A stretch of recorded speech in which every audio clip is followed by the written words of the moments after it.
Bueno, muy bien, intenso el programa de hoy con la realidad, marcando lo que ha sido el récord de inflación para los 3 años del gobierno de Mauricio Macri. Récord para los últimos 27 años de la Argentina con la inflación más alta. Con eso que Macri decía en campaña o aún siendo presidente que era lo más fácil del mundo dominar la inflación y que era de ineficientes y de gobierno de fracasados el que no dominaba la inflación.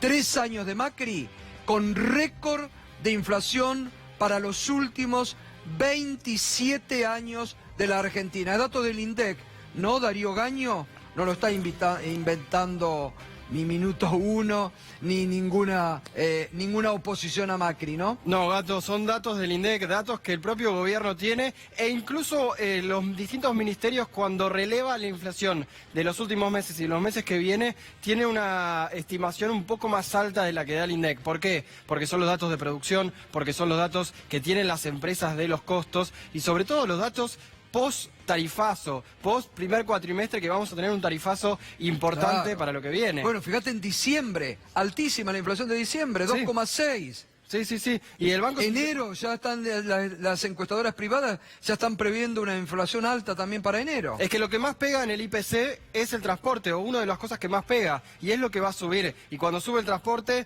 sube aparte todo lo que tiene que ver con lo transportado, que es claramente los productos, sube el combustible. Así que vamos a tener unos meses donde la inflación también va a dar que hablar, y habló el Banco Central de eso. Dijo que va a hacer lo imposible para mantenerla o algo así. Entonces, eso quiere decir que más resentimiento en la actividad económica. Bueno, buen programa, Darío, con Brotes Verdes, reemplazando a Berco, que está de vacaciones. Veo que tenés un muy buen elenco de invitados para esta noche, ¿eh? Así es, Gato. Gracias. Viene Miguel Lifchis, Carlos Tomás y está Fernando Alonso para hablar de la reforma laboral encubierta. Muchas gracias y... Te lo presto, seguimos. Sí, somos 2 nomás a partir de mañana, ¿eh? Chao, Gato. Bueno, estamos acá en Brotes Verdes en el segundo año. Ya lo mencionaba el Gato gentilmente que Ale Berkovich está en esas merecidas vacaciones, pero la agenda sigue. Y de hecho, bueno, para algunos empezó.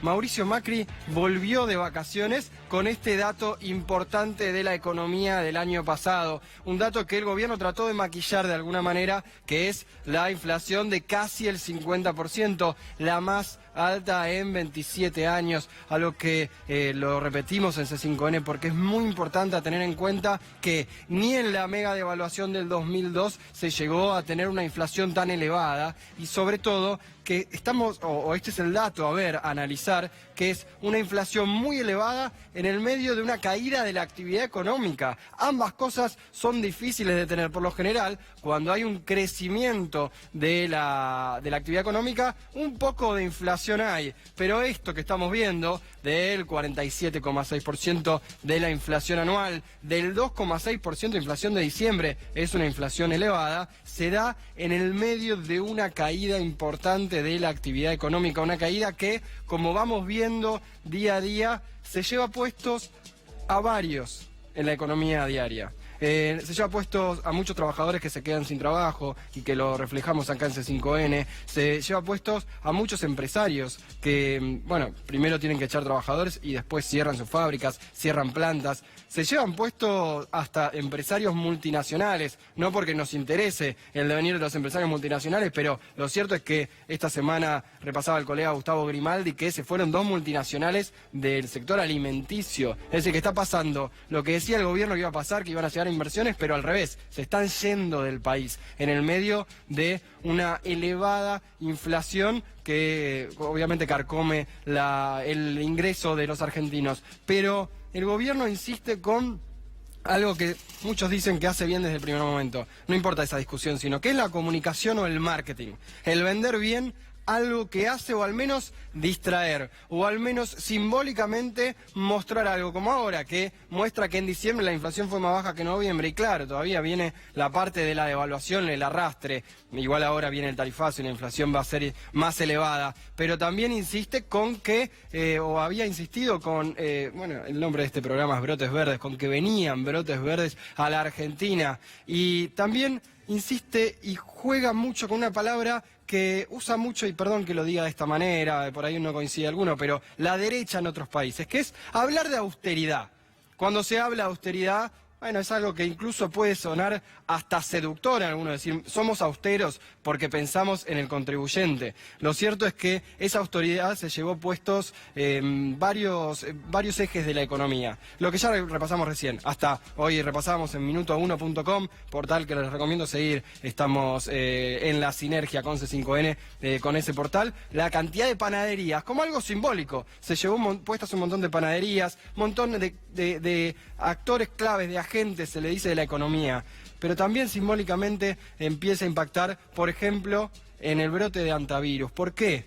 Porque cierra el Ministerio de Salud, el gobierno, y empieza una epidemia que podría haber pasado con un Ministerio de Salud, podría haber pasado con inversiones, podría haber sucedido. El tema es el tiempo, que se dé al mismo tiempo el cierre del Ministerio de Salud devenido en Secretaría y una floja respuesta institucional y comunicacional del gobierno para con este tema y para con varios que se van llevando al menos la agenda paralela que el gobierno no ve, que el gobierno dice no ver. El antivirus es uno de esos símbolos que queda en este momento. Son 11 los muertos por este tema y el gobierno no ha mostrado simbólicamente o marketineramente, comunicacionalmente, ninguna respuesta, tampoco una gran respuesta a nivel institucional. Como lo mismo pasa con quienes se quedan sin trabajo, lo mismo pasa con las panaderías. Son muy efectivos, es muy efectivo el gobierno en lo que sí quiere comunicar con sus obviamente cómplices, aunque sea quienes van del mismo lado, mostrando solamente una parte de lo que está pasando en la Argentina. Pero Macri y quienes asesoran a Macri, todos conocemos los nombres, se habla de Durán Barba, Marcos Peña, lo cierto es que es Macri el que decide mostrarse como un tipo común, como una persona que comunica bien y que es como vos, que es como yo, que es como cualquiera, y por eso insistió mucho con, bueno, su tiempo de ocio. De hecho, estuvo más de 3 semanas de vacaciones. Él dice, yo soy un tipo común. Claro, los gerentes que él conoce son tipos que se toman más de 3 semanas de vacaciones. Incluso hay trabajadores asalariados que por ahí tienen la suerte de hacerlo. Hay una frase que dicen que están cercanos a Macri, que hay que hablarle, presentarle cosas de la economía, de la política real, a partir del martes. ¿Por qué? Porque martes, miércoles, los lunes incluso, los llevan a conocer gente real. Hacen estas fotos, los llevan a una fábrica. En cambio, el fin de semana se junta con los dueños de la economía, con los dueños de las grandes empresas, con quienes son sus amigos. Claro, llega el lunes con una cabeza absolutamente ajena al día a día, a lo que te puede pasar a vos, le puede pasar a cualquiera de la economía. Por eso Macri también decidió, por ejemplo, ir a pasear y ver delfines hoy, en un día en el cual tenía que estar en la presentación de un parque eólico, llegó tarde, él se muestra como que eso no importa, no fue a la asunción de Bolsonaro, a la asunción del presidente de Brasil, el principal socio comercial y estratégico político de la Argentina, porque estaba descansando, pero lo cierto es que todos los presidentes de la región fueron, pese a que era 1 de enero para todos, no es que era un feriado en Argentina, no es que era el 25 de mayo. Decidió no ir porque simbólicamente no le importaba, se quiere mostrar como un tipo común y por eso también la extensión de sus vacaciones. Más de 3 semanas en un año en donde ya se las había tomado y en su vuelta Macri insistió con algo de lo que vamos a hablar hoy. Vamos viendo lo que repasábamos en minuto1.com. Después de 3 semanas de vacaciones, Macri volvió con algo de lo que va a ser el eje de la economía 2019. Algo que vamos a hablar en un rato con Carlos Tomada, ex ministro de Trabajo, que obviamente conoce mucho el tema, con el gobernador de Santa Fe, Miguel Lifchit. Vamos a hablar muchas cosas también con ambos entrevistados. Y sobre todo ahora con Fernando Alonso, que preparó un informe que tiene que ver con esto. Después de más de 3 semanas de vacaciones, Macri les insistió a los argentinos con que tienen que trabajar mucho. De nuevo, podría el presidente tomarse mucho tiempo. Hasta algunos dicen, los presidentes tienen que decidir algunas cosas importantes, tienen que estar frescos para saber si tienen que decidir volver o no a los Fondos Monetario Internacional. El tema es que la comunicación, eso que nos quieren vender, que nos quieren decir que Macri se quiere mostrar como un tipo común, a veces lucha con el propio genio del presidente, que trata o se ha ido de vacaciones más de 3 semanas en esta oportunidad, pero va a volver a tomárselas y a la vuelta nos pide que trabajemos duro. Vamos a ver lo que decía Mauricio Macri a la vuelta de sus extensas vacaciones y vamos a empezar con el informe que habla sobre cómo va a ser tu trabajo en lo que viene. sobre cómo la reforma laboral que el gobierno trató de meter ya está, aunque sea ahora, de algún momento, de a poquito. Y también sobre el trabajo de los argentinos que en muchos casos flaquea. Pero también sabemos que construir todo eso que soñamos y que merecemos sobre bases sólidas no se hacía de un día para el otro. Que cuando uno trabaja en esta dirección, sabe que tiene que poner su esfuerzo, su granito de arena, con constancia, con convicción. Porque todo lo que vale cuesta. Todo lo que realmente es importante lleva un proceso de trabajo. Pero lo bueno es que ya comenzó, que lo estamos haciendo y que este es el camino, que no hay otro, que es por acá.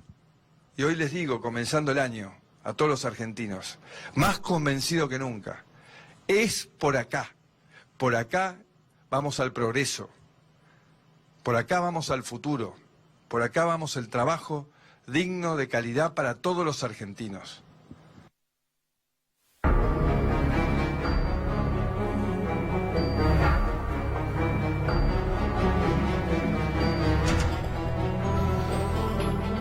Que el trabajo va a cambiar en el futuro y en varios años y que no va a ser lo mismo que a mitad del siglo pasado, lo sabemos, y que también se va movilizando eso constantemente y que, como dice la Barrida recién, la oferta neoliberal incluye más precarización, ya lo sabemos. El tema es qué cosas no estamos consintiendo, qué cosas no estamos aprobando, al menos en el Congreso, que se van viendo día a día. Fer, ¿cómo estás? Y contanos un poco, bueno, ¿qué es lo que viene? ¿Qué tal? Buenas noches, Darío. Mira, hay una reforma laboral que tiene que ver con las cosas que se están discutiendo en el día a día, como vos la planteabas, la flexibilización que se conoce. Pero hay una reforma que es más profunda y que tiene que ver con la concepción neoliberal del trabajo. Sí. Uno está acostumbrado a la discusión de condiciones de trabajo, está acostumbrado a discutir entre empleado o entre trabajador y empresa, entre empleado, entre trabajador y patrón. El neoliberalismo quiere cambiar de raíz esa discusión, quiere terminar con la relación empleado-empleador y pasar a que cada uno se geste su propio ingreso, que cada uno sea artífice de su ingreso. Claro. Y vos sabés que esto lo adelantó la vicepresidenta Gabriela Michetti en un discurso que, como siempre, no se supo lo que quiso decir. ¿Se le escapó o le dijeron algo y no supo decirlo? Entendió todo. La vicepresidenta repite discursos, no siempre entendiéndolos muy bien, pero los repite. Pero es muy interesante porque anticipa qué es la discusión que está planteando. A ver, escuchémosla. Creo que no solo en la economía argentina, sino en el mundo entero, lo que está pasando es que el trabajo tradicional, digamos, el de entrar en una empresa y quedarte 30, 40 años ahí, digamos, escalando posiciones, que era lo tradicional, eso murió hace un tiempito ya. Y entonces no sabemos siquiera los trabajos que vamos a empezar a hacer dentro de 10 años, digamos, ¿no? Entonces, ante esa situación de tanta tecnologización, de tanta robotización, los grandes emprendimientos de miles de millones de dólares, inversiones muy potentes, son muy tecnologizadas y muy robotizadas. Entonces, hay que generar el trabajo. Claro. O sea, hay que generarse uno mismo su trabajo. Porque el trabajo tradicional de contrato, hay una empresa que te ofrece el trabajo, eso va a ser muy chiquito. Porque casi todas esas empresas, que son empresas muy grandes y que son empresas que vienen a invertir realmente mucho dinero, en realidad, digamos, no tienen demasiada tecnologización y a lo sumo lo que va a pasar es que las pymes o los microemprendimientos le podrán vender y le podrán asistir con bienes y servicios a esas empresas. Pero vos tenés que generarte tu propio mercado. Bueno, fuerte. Primero, en paréntesis, también se va a incluir ahora todo lo que fue parecido a los 90 de la cantidad de trabajadores que salen de fábricas con indemnizaciones importantes para ellos, pero que piensan que les puede servir para independizarse y se ponen su emprendimiento, lo que decía en un momento la parrillita. Sí, no, esto es otra cosa. Es otra cosa. Vos fíjate que ahí la vicepresidenta confunde lo que es esta nueva relación laboral con lo que es la tecnificación. Sí. Una cosa es la robotización, el ingreso de la inteligencia artificial en la producción. Otra cosa es lo que plantea el neoliberalismo de terminar con la relación laboral. Son dos cuestiones muy distintas. Sí. Y en el mundo ya se está hablando de lo que es el de nueva 9 a 5, terminar con el de 9 a 5. La fábrica. No, en la oficina, Sí, el trabajo en la oficina, el trabajo en la fábrica, el trabajo de 9 a 5, porque de 9 a 5 es el horario tradicional de trabajo en Estados Unidos y por lo tanto todo el mundo habla en esos términos, de 9 a 5. Eso es lo que te plantean ya con mensajes desde los medios de comunicación, con mensajes, con discursos de empresarios. Desde distintos ángulos te van metiendo la idea de que vos tenés que dejar de pensar en el trabajo como una relación entre empleado y trabajador, como un trabajo que vas a tener de por vida o como un trabajo que vas a tener de 9 a 5. Y lo que te plantea es que vos vas a tener la oportunidad de pensar cómo vas a poder generar recursos y cómo vas a poder generarte tus ingresos en esta nueva economía que ellos plantean. Ahí lo decía esta publicación internacional, se le despide a ese horario de 9 a 5. Se le despide el fin del 9 a 5, Sí. pero te lo plantean como algo alegre, como que es lo bueno, como que es la liberación del empleado. Es Vas decir, a ser emprendedor. vas a ser emprendedor, vas a dejar de ser empleado y vas a ser emprendedor. En Argentina sabemos lo que es ser emprendedor. Sí, sí, sí. Emprendedor es ser monotributista, Sí, emprendedor ponerse un es... kiosco que lo tengas que cerrar porque nadie Sí, te o consume. facturarle a la empresa porque no te quiere contratar. Sí, Digo, bueno, tal cual. es decir, emprendedor es flexibilizar, es desproteger al que está brindando su fuerza de trabajo. Sí. Y esto lo plantea muy bien también el empresario Marcos Galperín, probablemente el más... el ícono del empresario macrista, el que más le Exacto. gusta a Mauricio Macri. es la voz de Mauricio Macri en temas de empresa. Ahí lo dijo Galperín en su momento, había dicho: si les molesta un aumento de sueldo del 5%, esta empresa Mercado Libre no es para ustedes. Claro, hablaba de los empleados de esa compañía, decía: muchas veces me hacen preguntas sobre emprendedorismo.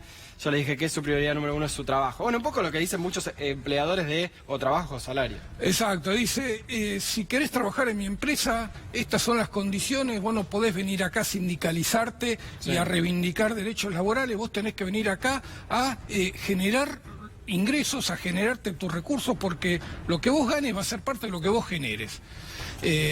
Estaría bueno en el fondo, ¿no? Sería la participación del empleado, del trabajador en la ganancia de las empresas. Está considerado en la Constitución argentina, ¿eh? Claro, El artículo 14 bis lo plantea, la participación del trabajo en las ganancias de las empresas. Pero no hablan de No, eso, de esta manera. No es eso, no es las ganancias que tiene Mercado Libre que las quiere compartir con sus empleados. No, de ninguna manera. Hubo un extremo, porque siempre llegan los extremos. Cuando se empieza a discutir nuevas ideas, siempre hay alguien que te la lleva, te corre el margen y te lo lleva a un extremo. Y fue el caso de una empresa de estas nuevas tecnologías, de estas aplicaciones que te ofrece el servicio de mensajería, el delivery a tu casa, que llamó a un concurso para que le presenten ideas de campaña de publicidad. Desde la Cámara de Empresas de Publicidad dijeron: señores, esto no es un concurso, esto es trabajo. Sí. Si ustedes quieren que le presentemos una idea, paguen por ella. Creo que tenemos... Sí. Es algo que incluso lo organizan varias empresas de esta manera solapada. Exacto, ahí el comunicado de la Asociación de Agencias de Publicidad objetando prácticas desleales. La Asociación Argentina de Publicidad publicó en sus redes sociales un comunicado en respuestas al lanzamiento de un supuesto concurso creativo Claro. que el CEO de la empresa Rappi había convocado a través del LinkedIn. Hay varias empresas que se presentan de esta manera y lo que hacen es no pagar el trabajo, que es trabajo, básicamente. Si quieren una campaña de publicidad, paguen. Sí. Porque si no es explotación. Sí. Esto es cuando ya te van corriendo a la frontera. Ya no solo tenés que generar tus ingresos, sino que además, si nos gusta lo que vos proponés, te lo pagamos. Si no nos gusta, no importa, no te lo vamos a pagar, aunque saquemos rédito de ese trabajo que hayas brindado. Y como todo esto tiene una raíz ideológica, porque esto no es generado al azar. Y esto ya se empieza a hablar y hay trabajos y hay un libro muy interesante que plantea cómo es la democracia en el neoliberalismo. Bien, ahora vamos a recomendarles un par de libros y un par de cosas para leer sobre el tema, pero vamos a hablar ya de esta reforma laboral que está entre nosotros con Carlos Tomar.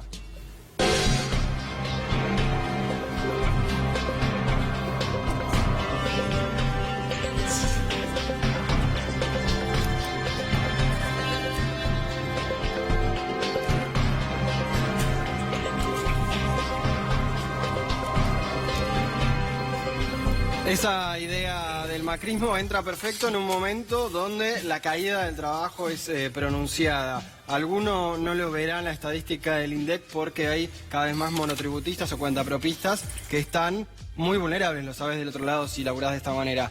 Carlos, primero, bueno, gracias por venir a Brotes Verdes. Por favor. Pero ¿en qué momento entra la reforma laboral mundial, global, la agilización, todo lo que contaba Fer, en la Argentina?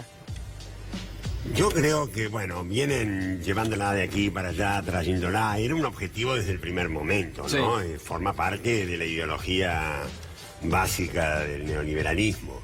De hecho, en el mundo, posteriormente a la crisis capitalista del 2008-2009, en todo el mundo empezaron a aparecer estas reformas laborales, que son de nuevo cuño, digamos, que son una profundización, una búsqueda de algo que yo creo que es lo más importante, que tiene que ver con modificar la relación laboral entre empleador y trabajador. Sí.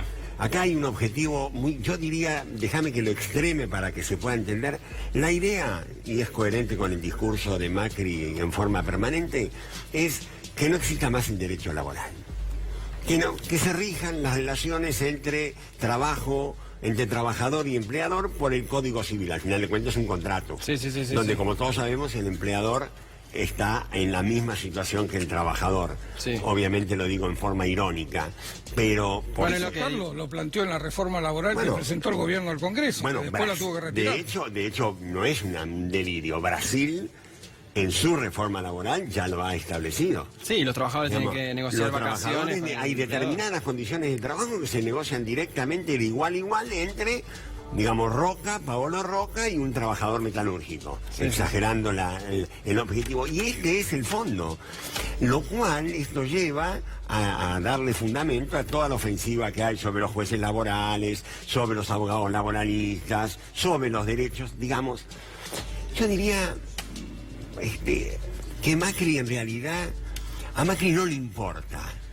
Él habla del trabajo, pero es de otro trabajo. A él no le importa que haya, por ejemplo, un trabajador pierda su empleo.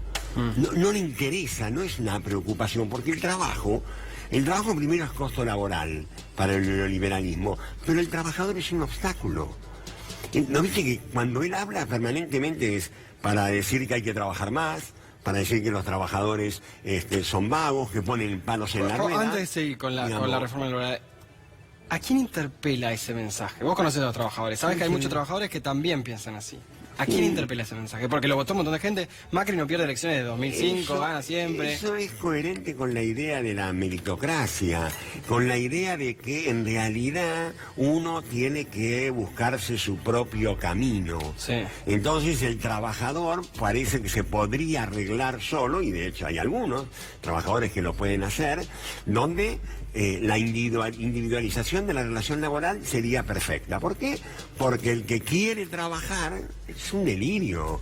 Esto es dar vuelta. Por eso se tira en contra de los 70 años. Claro. Porque él quiere desmontar todo un sistema que funciona en el mundo y que funcionó en el mundo, porque al final de cuentas los mejores momentos de la historia contemporánea fue el tiempo donde había un estado de bienestar, donde el trabajo era el centro de la vida de todo el mundo. Ahora, ese estado de bienestar que vos describís, que rigió muy bien en la Europa de la posguerra, termina con la caída del muro. Con la caída del muro empieza el neoliberalismo a recuperar, a cobrar la factura de todos esos beneficios que entregó. Pero yo digo, a veces yo tengo la sensación como que hay una cierta como resignación en comprar el discurso neoliberal. Y la verdad que no tenemos derecho, de alguna manera, déjenme que lo diga de esta forma, porque quienes vivimos otros años en la Argentina, por ejemplo los últimos 12 años, se generaron millones de puestos de trabajo con esta legislación, con la que hoy está vigente, no con otra.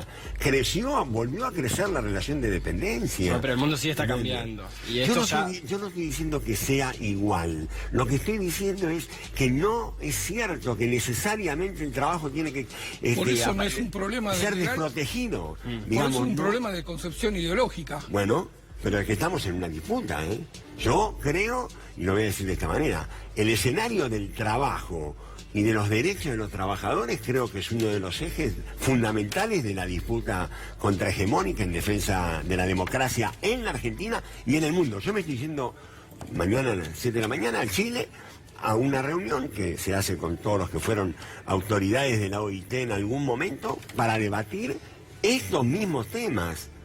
Ahora este Carlos, extremo que vemos acá, este extremo de la Gabriela Michetti, por favor. ¿dónde se da ese debate? ¿En el Congreso, entre sindicatos y en la justicia, entre sindicatos y empleadores?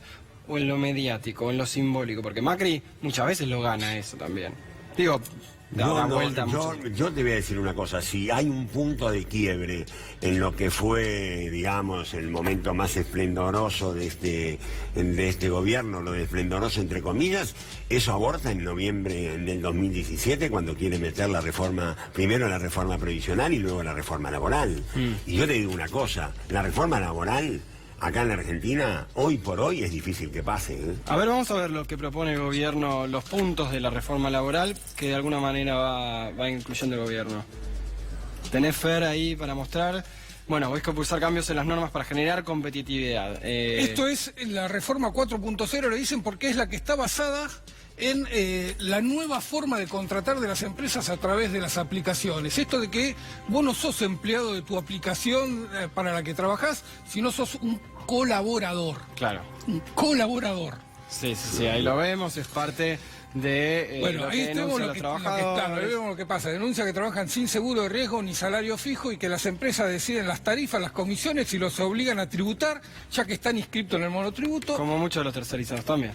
Viste cómo es algo que fue pasando. Está bien, pero ¿quién discute que ahí hay relación de dependencia? Yo lo que creo que el tema de las neoliberalismo. Bueno, pero por eso, pero también es una disputa, estamos en esa disputa. Bueno, por algo apareció un sindicato que está intentando organizarse, por algo. ¿Qué está pasando en el mundo? Guarda con eso. La mayoría de los países desarrollados están saliendo fallos de los máximos niveles judiciales en contra de este esquema de... Pasó el otro día en Francia. En Francia acaba de ocurrir, pasó en Holanda, pasó en Alemania y pasó en España. Es decir, esta idea de que no hay empleador.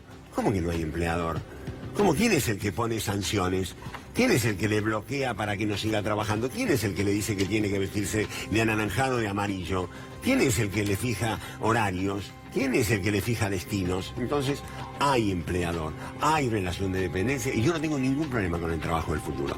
Soy plenamente consciente de que el trabajo cambia, pero eso no quiere decir que el cambio sea la desprotección. ¿Por qué la idea del cambio es que volver al trabajo de comienzo del siglo XX? Porque nos están llevando a eso. Y vuelvo a decir, en Brasil, la reforma brasilera, que el único que dijo que la iba a defender era Bolsonaro y la está sosteniendo, todos los demás candidatos estaban en contra, esa reforma vuelve a Brasil al tipo de trabajo del siglo XIX, ¿eh? Yo digo, es un vecino, lo van a empezar a utilizar como elemento competitivo. Lo hablábamos con Darío en la producción de este programa, cómo esto es un debate ideológico y cómo la ideología es la que te está condicionando cómo va a ser tu relación laboral. No es solo una cuestión de fuerza entre empresarios y trabajadores, sino es una fuerza mucho más importante a nivel internacional. El movimiento de Steve Bannon, que está gestionando de Estados Unidos, lleva a imponer esta lógica en todo el mundo. Ahora, ¿cómo imaginamos un mundo donde, por ejemplo, el nivel de incertidumbre sea tal, como está pasando ahora en España, que hay contratos de trabajo por 7 días? ¿Cómo es la vida de una familia donde el trabajo uno está seguro que lo tiene por 7 días? Digo, hablemos eso con la gente. Bueno, pero también por eso la hubo gente, el rechazo que hubo. También la gente, no hubo rechazo, pero hubo también en algún momento una disputa importante y esto lo planteó la derecha, lo planteó el macrismo, de entre el trabajador del sector privado, el que pagaba ganancias, el que aportaba al contribuyente, contra, y es algo que también viene España cuando uno viaja, el estatal y, lo voy a decir de esta manera, perdón que sea tan efectivo, el planero. ¿Por qué el macrismo logró esa disputa y cómo se genera trabajo, cómo se contiene con el sector estatal? Digamos que si hay alguien que ha sostenido el esquema de planes y fortalecido, ha sido precisamente Mauricio Macri. Nosotros, en cambio, y eso lo puedo decir con absoluta tranquilidad todo el esquema digamos, de subsidio al empleo, de planes de formación, de programas de formación, de políticas de formación profesional, iban en dirección del traspaso del terreno de la desocupación o de la informalidad, en ambos casos a la formalidad. Eso de los planeros es un verso que se podrá aplicar a alguna circunstancia particular, en todo caso una distorsión. Que viven del Estado, pero se juntaba todo eso, bueno, ¿no? Bueno, pero a ver, pero eso de que viven del Estado, un momento. Es cierto que el sistema capitalista no genera la cantidad de puestos de trabajo que son necesarios. El tema es que ese problema existe y el tema es cómo lo resolvemos. Y mientras lo resolvemos, mientras hay quienes seguimos pensando que el pleno empleo es posible, y mucho más en países como los nuestros, yo creo que sigue siendo posible, es cierto que hay que atender esta situación. Y para eso hay distintas políticas. El macrismo mantiene los planeros como política de asistencia social y de contención para que no hagan lío. Dicho de esa manera, brutalmente, la verdad es que nosotros no. Nosotros trabajábamos desde el primer día con la formación y la capacitación para que puedan insertarse en el trabajo, y lo digo, en el trabajo formal. Y lo digo porque la verdad que fue una de las grandes tareas ocultas. Ustedes piensen esto. Pensemos esto para adelante. Darío, un segundo. Veníamos de varios años de 2 dígitos de desocupación. Se empezaron a generar puestos de trabajo, sobre todo en la obra pública. ¿Cuál era el problema fundamental que teníamos? Los accidentes. Los accidentes, porque era gente que había perdido el hábito de trabajar. Nos tuvimos que poner inmediatamente a trabajar para formarlos, para entrenarlos, para que pudieran manejarse dentro de una obra. Entonces, digo, había una dirección totalmente distinta. Yo no voy a compartir de que esto que están haciendo ahora sea igual que lo que significa políticas que permiten pasar de la desocupación o de la informalidad hacia el trabajo formal. Porque es cierto que hay que darles una respuesta, es cierto que existe el espacio de la economía social, ya no es un tema que está en discusión. Ahora, ¿vamos por ese camino? ¿Pensamos que ese es el camino o pensamos que es mejor trabajo para pocos y planes como está haciendo este gobierno? Carlos, hablabas de la incertidumbre de las familias, sí, y de cómo eso se puede sostener. Después, cuando llegue el tiempo, te vamos a recomendar con Darío un libro de Wendy Brown, donde habla de cómo el neoliberalismo ha copado las democracias en Occidente y le está quitando el valor de una democracia, de un gobierno del pueblo y para el pueblo, y convirtiéndola en una democracia de ricos, de gobiernos de ricos para ricos. Así que... lo vamos a leer... parece que hay... Urgentemente, es de lectura urgente, no solamente necesaria. Lo pensaba mientras ahora vamos viendo la tapa de este libro que trajo ahora Fer, de Wendy Brown, El pueblo sin atributos, que en esos cambios que evidentemente se vienen, como decían ustedes, en Francia, que tiene otro derecho laboral, tiene muchas más vacaciones que nosotros, también se va para atrás, y ni que hablar, bueno, en todo Occidente, como acabas de decir, Fer, cómo se combate en una economía que se va abriendo, porque así está, votó la Argentina para una economía que se abra, y porque en el mundo se va abriendo con la...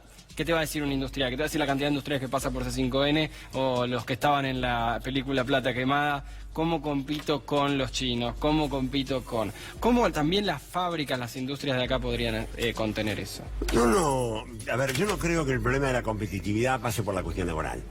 Francamente creo que pasa por otro lado, pasa por la política crediticia, pasa por la logística, pasa por otros debates.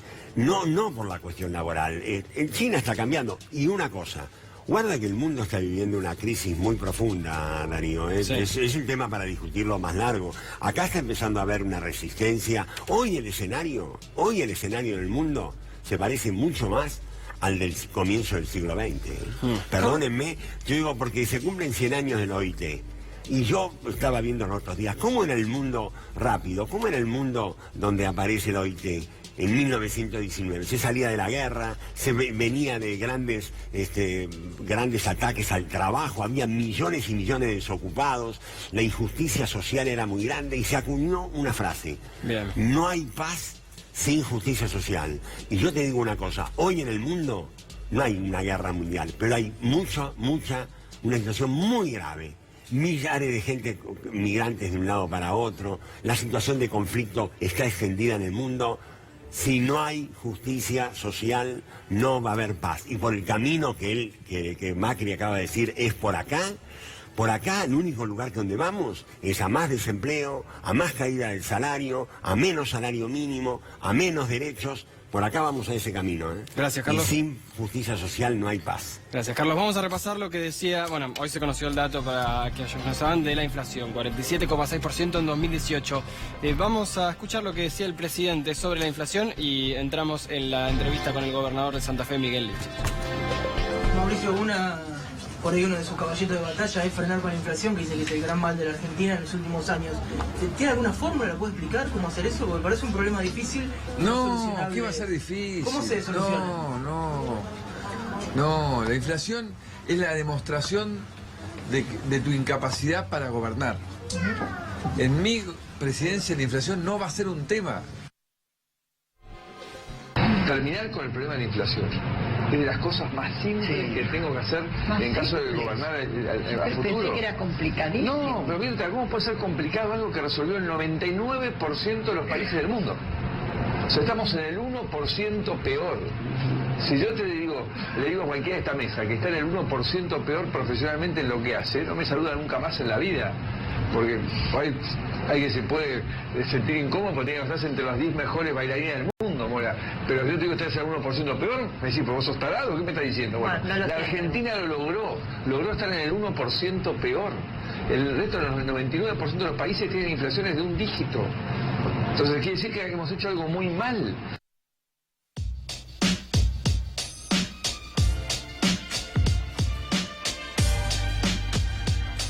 Elocuente Mauricio Macri para hablar de inflación. Esta sección se llama el jugo del verano porque siempre tomamos cafecito con el invitado, pero ahora siendo verano mejor un jugo. Mientras te voy sirviendo un jugo miel, primero muchas gracias por venir, pero bueno, ¿qué le contestarías a ese Macri 2015 con la inflación del 47,6% que se conoció hoy?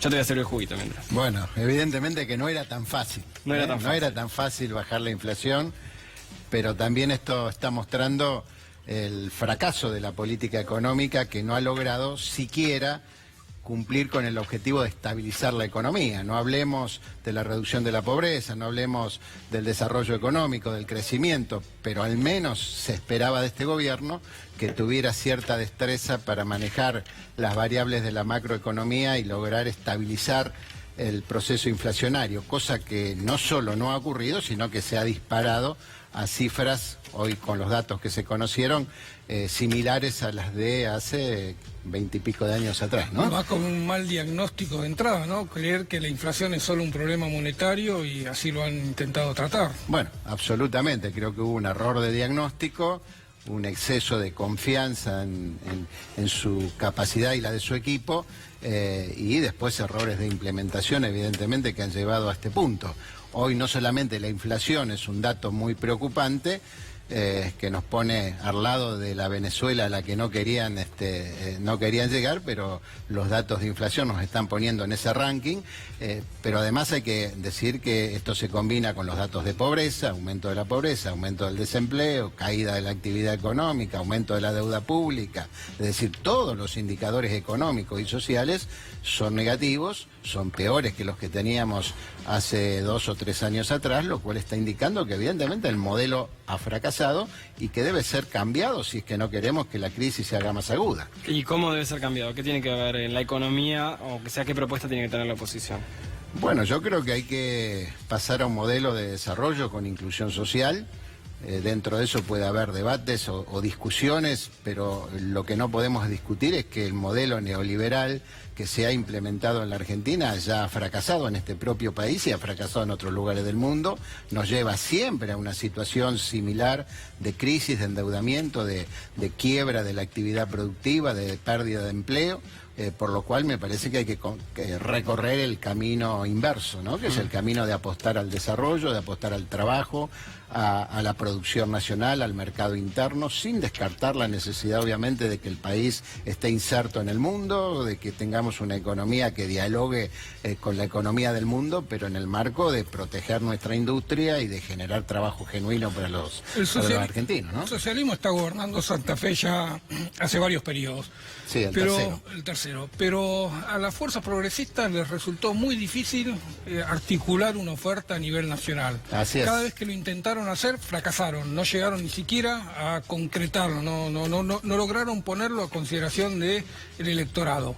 ¿Llegó el momento o estamos en la puerta de otro fracaso?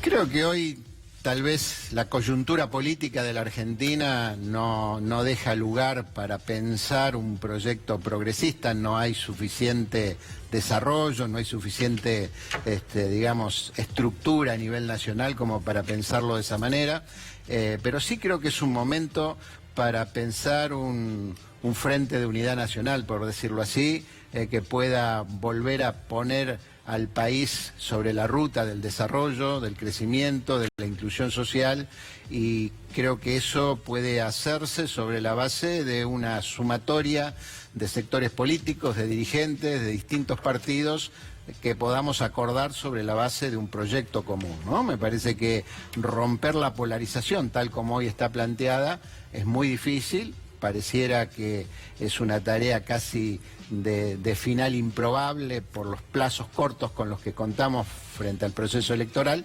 pero a pesar de eso creo que es una posibilidad concreta y además creo que es una necesidad de la Argentina. Yo siento que vamos caminando por un desfiladero que se hace cada vez más estrecho y que al final de ese desfiladero tenemos un precipicio, que es la profundización de la crisis. Y me parece que es necesario buscar alternativas lo antes posible. Bueno, sacaste una foto con Roberto Lavagna, es un nombre muy importante para la economía. También tiene una foto, si las vamos viendo, con Miguel Ángel Pichetto. Primero, ¿eso qué quiere decir? Y segundo, esto es muy importante, se sacó la foto con medias a propósito, no entiendo, con medias con ojotas. Si lo hizo para viralizar, cortamos, acá lo cuidamos al ex ministro de Economía, si lo hizo para viralizarlo, chapó. Lo logró el objetivo. Fue la foto hoy con Pichetto, de las medias con pero la misma foto con Pichetto. Vos hablás de ese frente de unidad y en caso de que ese frente siga creciendo, ¿cuál es el límite para vos, para los que están ahí? Ahí está la foto con las medias. Yo no quisiera hacer nombres propios porque cada nombre propio que uno hace, bueno, genera adhesiones y rechazos, ¿no? En la política argentina hoy son pocas las figuras que pueden generar acuerdos, consensos. Lavagna es una de ellas, pero no hay muchas más. Creo que en el escenario actual, evidentemente, para construir una alternativa que sea competitiva, que tenga chances de llegar a una segunda vuelta, que tenga chances de ganar una elección presidencial, pero además que tenga la solidez, la consistencia suficiente como para pensar en gobernar 4 años un país muy complicado como el que vamos a recibir en el 2019, bueno, me parece que requiere de cierta amplitud y de incorporar distintos sectores políticos. Hay dos formas de ver las elecciones que se avecinan. Una es pensando en tercios, 3 fuerzas de 33%. Otra es ir a un mano a mano a matar o morir. Sí, el frente anti-Macri, como plantean algunos. ¿Cuál le gusta más? Yo creo que esa alternativa, la última, el todos contra Macri, creo que favorece al gobierno, creo que le da la oportunidad justamente de concentrar toda la oposición en un solo punto, en una sola figura, que sería en ese caso la de Cristina Kirchner, obviamente, y creo que eso hoy es favorable al gobierno, ¿no? En cualquiera de las hipótesis de balotaje, hoy por lo menos, no sé qué podría ocurrir de aquí a unos meses, Macri estaría ganando ese escenario, ¿no? Por eso yo estoy convencido que es necesaria, es indispensable una propuesta que pueda captar votos o que pueda tener sustento, si se quiere, en un sector del electorado que quiere o que busca una propuesta de desarrollo inclusivo, federal, que garantice los derechos de los trabajadores, que garantice el diálogo social, pero al mismo tiempo que pueda captar votos del otro lado. Pero esa es la respuesta. Si no, matemáticamente es absolutamente inviable pensar en ganar una elección, ¿no? Esa es la respuesta matemática, como acabas de decir, Sí. estratégica en lo partidario o ideológica, porque por ahí, si vemos las propuestas que puede tener este espacio que vos que estás mencionando, todavía no delineado, y tal vez el kirchnerismo, son mucho más similares que con Mauricio Macri. Entonces la respuesta desde ese punto, ¿cómo puede ir cambiando? No sé si más o menos similares. Creo que hay diferencia en cuanto a dónde poner el eje de las políticas, a los cambios que hay que hacer en la Argentina. Creo que la experiencia de 12 años del kirchnerismo, así como se pueden rescatar muchas políticas, y Carlos Tomada, que estuvo aquí antes que yo, fue uno de los mejores exponentes que tuvo ese gobierno en su gestión en el Ministerio de Trabajo, pero también hay que reconocer que tuvo muchísimas limitaciones ese proceso, que fue ayudado durante varios años por un contexto internacional muy favorable en la economía, pero que no permitió, o no se pudo, o no se supo producir cambios estructurales en el modelo económico, en el modelo de desarrollo agropecuario, desarrollo industrial de la Argentina, y que llevó a una situación de crisis de la economía, que fue cuando justamente se abre la puerta para que vuelva a triunfar en la Argentina un proyecto neoliberal que parecía que había quedado postergado para siempre, ¿no? Tenemos un tercio con la gestión actual del oficialismo de Cambiemos, un tercio que le queda para Cristina Fernández Kirchner y un movimiento que pueda aglutinar. Y el otro tercio, ¿quién lo lidera? Bueno, hoy por hoy no aparece claro un liderazgo. Si fuera así, ya estaría sobre la mesa, ya estaría en marcha ese proceso. ¿Qué fuerzas? No hay claramente un liderazgo de la oposición o de ese sector de la oposición, pero creo que eso hay que construirlo, hay que buscarlo, hay que tratar de generar condiciones para que se produzca. Creo que eventualmente las primarias abiertas pueden ser una herramienta, salvo que hubiera un nombre de consenso, y el nombre de Lavagna creo que es un posible nombre de consenso, uno de los pocos que puede haber para ordenar, digamos, una propuesta de estas características. No tengo la seguridad de que esto se pueda lograr, pero creo que sería bueno para la democracia argentina y sería bueno para muchos argentinos como yo, por ejemplo, que no quieren verse aprisionados en esa alternativa entre Macri o Cristina. Miguel, empezamos hablando de los símbolos de Macri, del marketing del macrismo. Hay dos hechos muy importantes. Uno son las inundaciones, parte de la provincia de Santa Fe está sufriéndolo, ahí estuviste. Sí, claro. Pero bueno, ¿qué respuesta ves? Y la otra es la de la epidemia o la del antivirus. ¿Cómo ves que responde el gobierno frente a eso y qué pensás que está haciendo mal? Mira, el tema inundaciones tiene mucho que ver, por un lado, con el cambio climático y el cambio de régimen de lluvias, que ha impactado mucho en nuestra región. ¿Cómo se muestra con respecto a eso? Y en términos de asistencia, nosotros hemos respondido rápidamente. En el caso de Santa Fe, en esta oportunidad, a diferencia de años anteriores, que fue más extenso el fenómeno y cubrió todo el territorio provincial, en este caso ha tomado solo los 3 departamentos del norte, o sea que es una situación más manejable. No sé cómo está actuando el gobierno en otras provincias. Nosotros hemos resuelto el tema sin mayores dificultades, hemos tenido alguna asistencia alimentaria y alguna ayuda con algunos vehículos del ejército para llegar a algunas zonas complicadas para poder acceder. En relación a lo que habría que hacer en materia de previsión de inundaciones, creo que se han dado pasos importantes en el sentido de reconocer la problemática como una problemática integral, de promover la constitución de comités interjurisdiccionales entre las provincias. Nosotros hoy tenemos 4 comités interjurisdiccionales, con Córdoba, con Santiago del Estero, con Chaco. Creo que ese es un avance importante porque las cuencas hídricas no reconocen límites políticos.